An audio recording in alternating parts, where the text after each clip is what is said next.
inviting me to deliver my second presentation on the NAATI TIS and NAATI certification.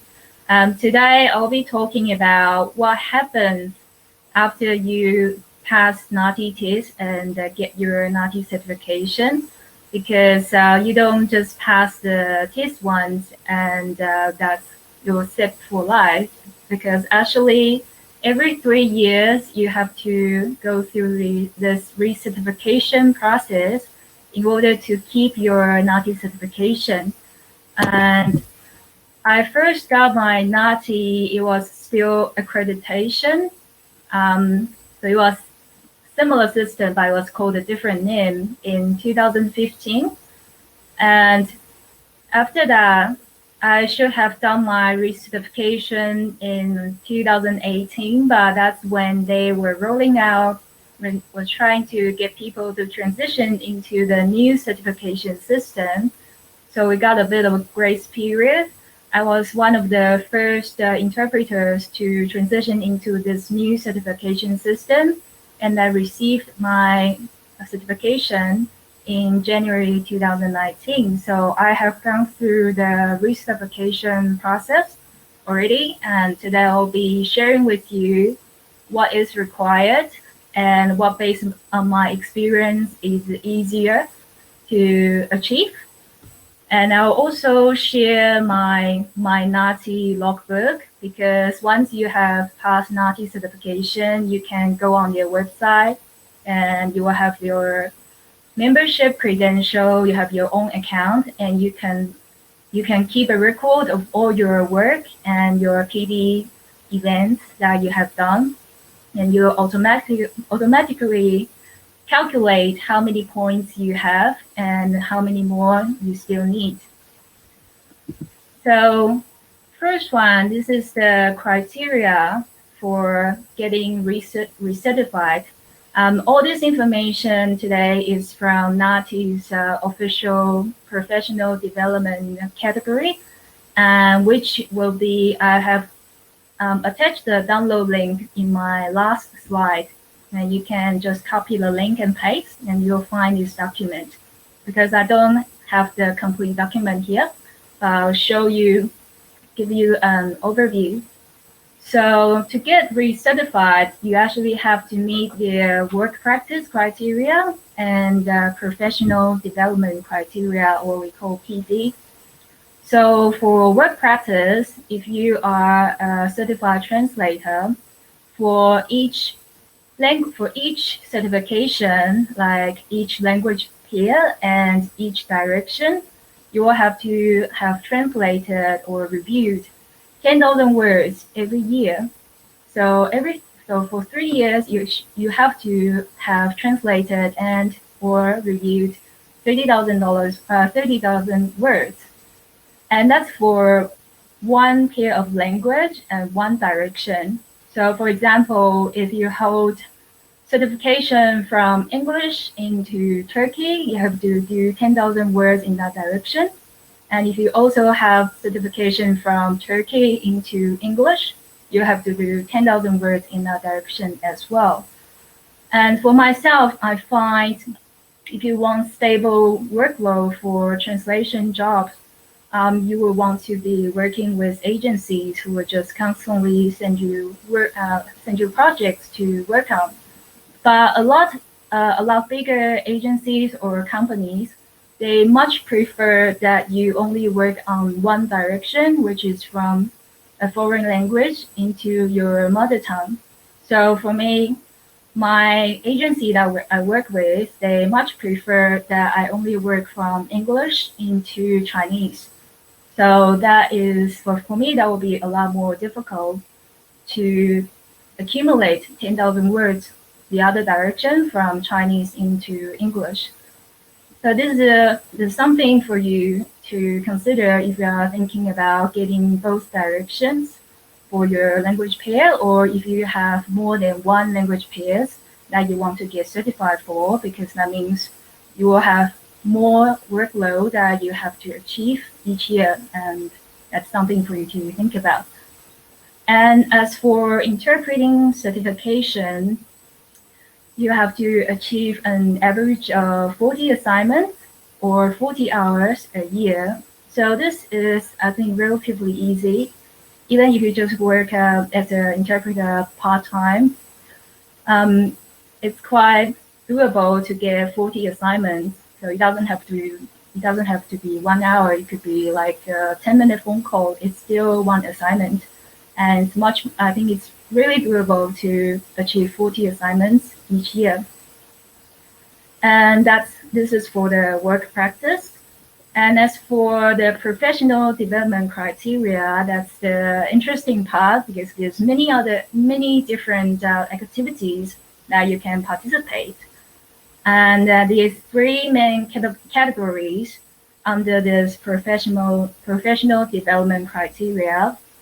And for every 3 years, no matter how many certifications, how many language pairs, how many directions of translation you do, you only need 120 points for every 3 years that you do your recertification.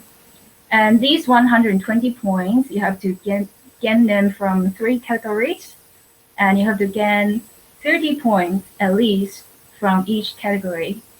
And these are like compulsory skill development, industry engagement, and maintenance of your language. So next slide, I will show you a bit more detail about what NAATI wants under each category. So this is category 1. It's for your skills development and knowledge. And you will need minimum of 30 points from this category. And I've listed from 1.4 to 1.9. These are from the main category.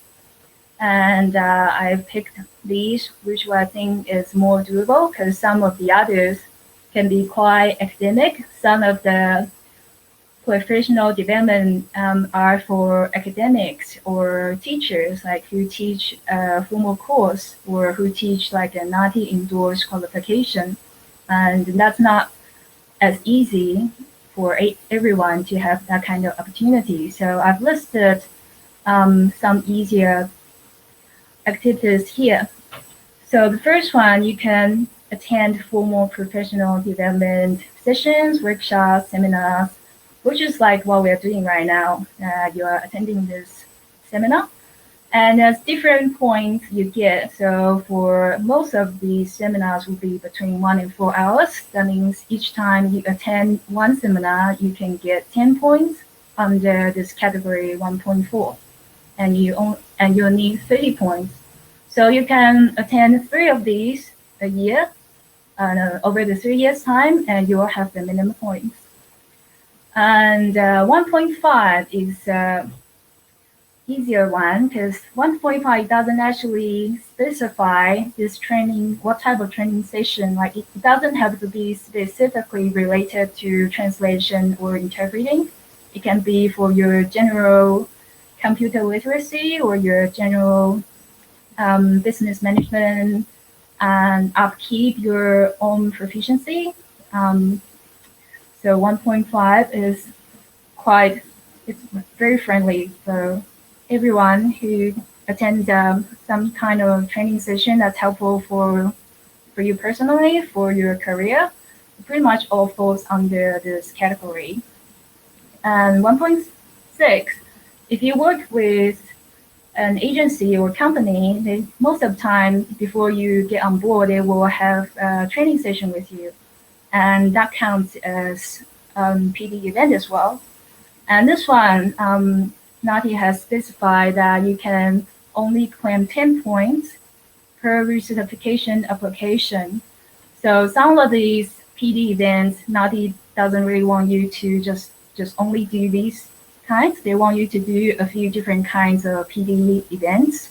So some of the category, like 1.6, you can't just keep doing it and claim all your points from this one. So that's something to pay attention to it as well. And 1.7 is like 1.6 is similar. If you work with interpreting agency or company, you can easily claim 10 points from this category. And 1.9, a lot of us have this. If you are a current paid member of like OZ, if you're in Australia, or in New Zealand NZSTI, then you can claim 10 points as well for each time you do your recertification. So this is for category 1, which is quite straightforward and quite doable. And I've put some marks here to mark what I've done for this new 3 years time. So I actually attended 2 workshops. I've got some network foreign activity, and I'm a current member of NDSTY, so that gives me 40 points from category 1 already, and that will be enough for 3 years until next time I need to do my recertification. And this one, category 2, is a bit more challenging. I think it's the most tricky one out of the 3, because this is the one that actually has a lot for the academics, for the teacher who teaches at tertiary level. So I've listed some that's easier, pretty much everyone can do. Like 2.2, if you can develop your own glossaries. You can develop your own specialist glossaries, like if you work at court or work at the hospital a lot, or you work at very specific mining industry, or you have developed your own glossary and you want to share with people. This is a very good way to encourage you to do so, because then you can claim 20 points. And you can also work with your friends or colleagues to develop some glossary and help your other colleagues as well. And 2.4 is to present translating or interpreting workshop, which is like what we are doing right now, this webinar. So for me to be representing a workshop right now, and that has to be 1 hour minimum. So that means for my first part and second part together, it will be 1 hour. So I'll be able to claim 20 points under category 2.4. So this is to encourage people to actively participate and share with their colleagues what they've learned, and help each other to grow as well. And the next one, I listed 2.12, that if you are a member or if you can log into forums like professional bodies forums like NAATI, OZ, or NZSTY, you can actively post topics and have constructive discussions with other people.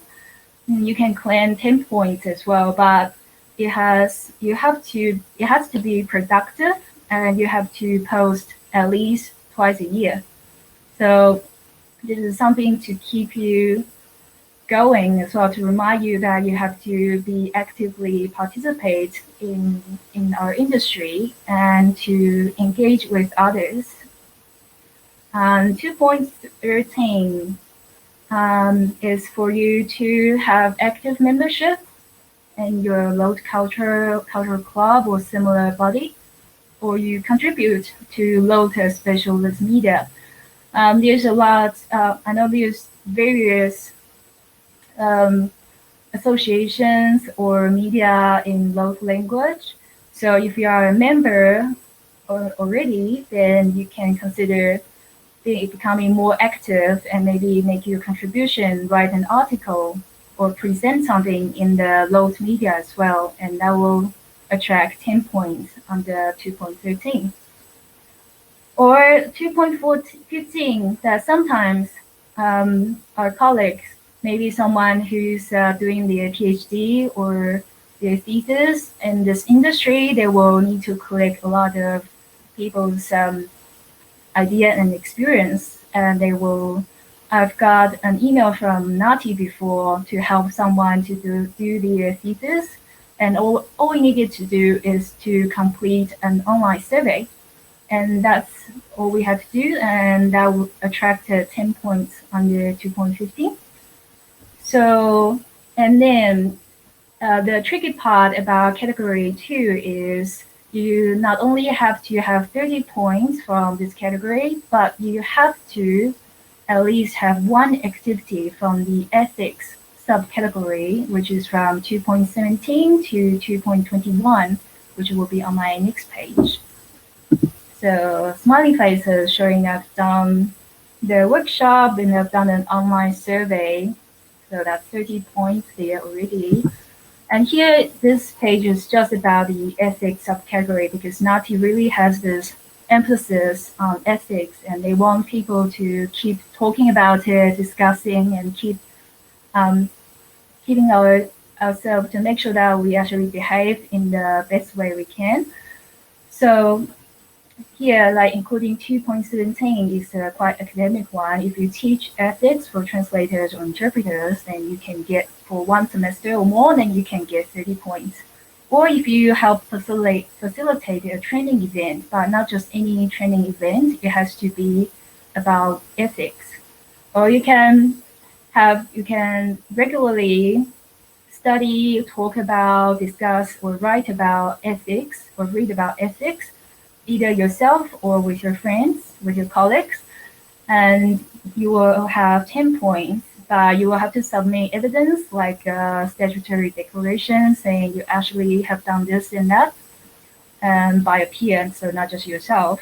A certificate of attendance, or you have to write a report of 700 words. So you have to produce something to actually prove that you have actively done discussion or group learning activities in ethics.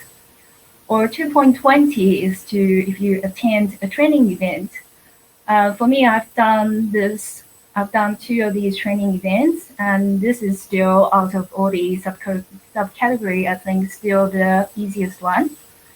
And 2.21, if you have something that you've done is about ethics but not listed above, then you can actually nominate this for the NAATI to see if they will accept it, and you can attract 10 points during one recertification period. So I've actually done 2 workshops in under 220, plus the 30 points I did. So I will have 50 points under this category. And this is the next part, category 3, maintenance of language, which is actually quite casual, just wants to make sure you keep contact, keep exposure to your local language. And also, if you do work in excess of NAATI's minimum requirements, you can have more points as well. So for example, I've calculated how many words or how many hours you have to do in order to attract these points.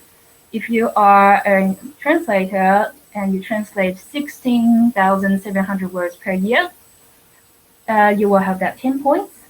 And if you translate 23,400 words a year for 3 years, you will have 20 points.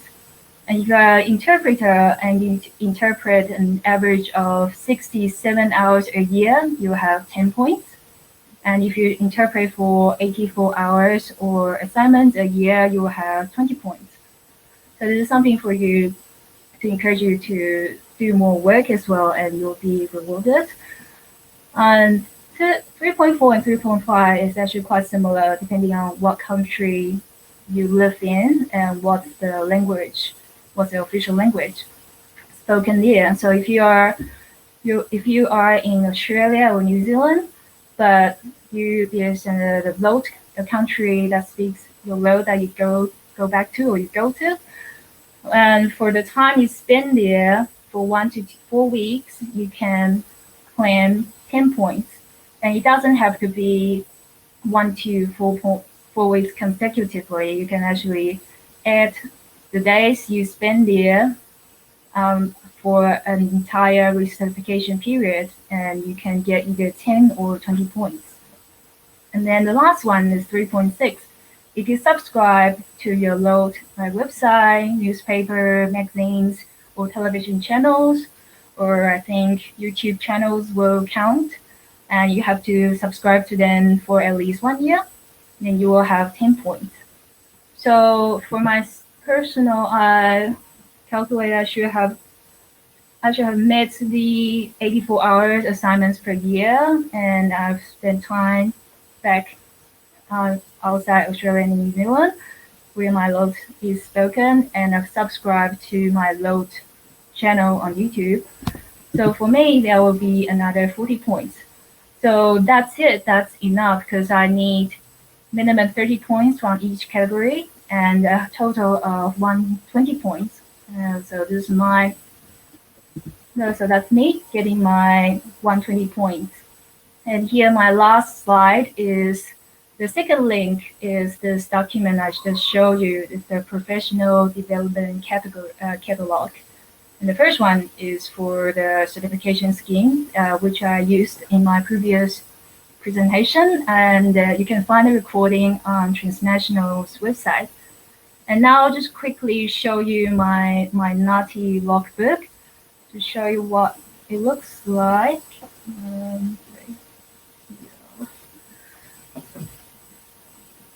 One second. So once you've passed your NAATI and got your certification, you can log into this My NAATI website. And on this My NAATI page, this is my logbook. And for professional development, I've already uploaded some for these couple of years. So my start date starts from 2019, and I must renew before my certification expires in 2022 in March. And so far, I need 80 recertification points for 2019 and 2020, and I already uploaded some documents. And when you upload it, you have to fill in what date your PD event is, description of what this event is, and category.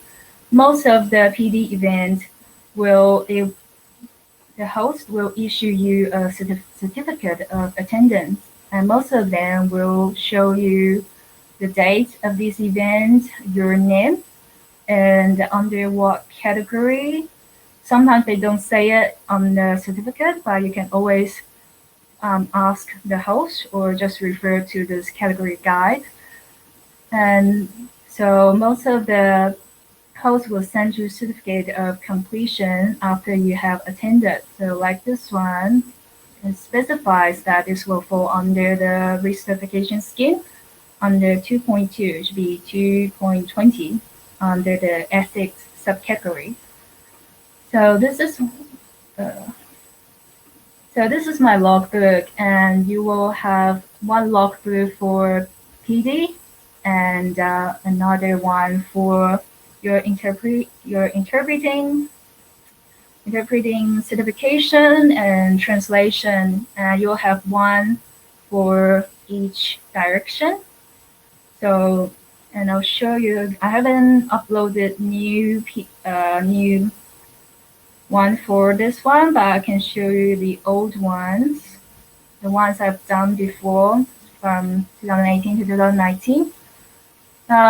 So I've done, this is the date, not actually for my 194 assignments, but I just uploaded, I have a reference letter from this, the agency said, selling, I have done this many hours or this many jobs from this 2018 to 2019. So I just put in 194 for the amount of hours or assignments in it. And this is my logbook. So that's all for my presentation today. And if you have questions, I'll try my best to answer. And thank you very much for joining me.